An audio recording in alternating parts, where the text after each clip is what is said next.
Riparte alla grande la Pro Favara che inizia il girone di ritorno del campionato d'eccellenza Girone A con una meritata vittoria sul Geraci, battuto al Brucoleri per 3-1. Sono stati 90 minuti più che convincenti per i ragazzi di mister Catalano che conquistano i 3 punti in palio, un successo che consente di mantenere inalterata la distanza in classifica dalla capolistanissa, ma anche di allungare sulla terza in classifica il Mazzara 46, fermato sul pari dall'Unitas Sciacca. Primo tempo tutto di marca giallo-blu.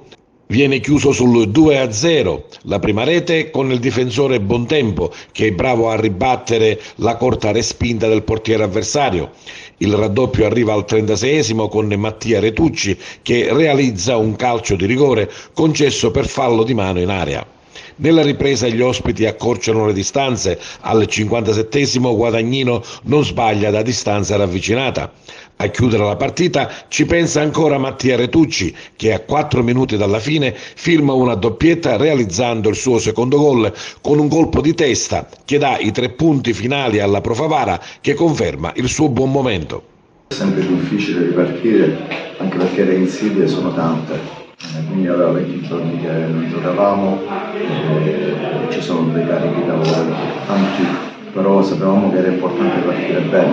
Avevamo avuto in settimana qualche defezione, però devo dire che i ragazzi sono stati abbastanza bravi a portare a casa questi 3 punti. Abbiamo fatto una prima parte della gara, devo dire abbastanza bene, dove abbiamo rischiato quasi poco, nulla.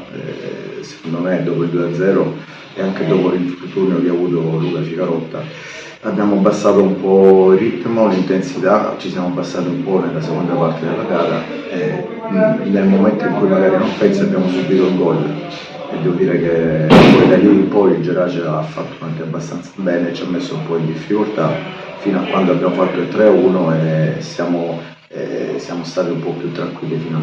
Allora, la partita si era messa pure sui binari giusti, solo che loro erano una buona squadra organizzata, hanno iniziato a alzare il baricentro, l'intensità e ci hanno messo un po' in difficoltà quando hanno dimezzato le misure, poi si sono un po' buttati in avanti e più che altro la partita poi è diventata sporca, no?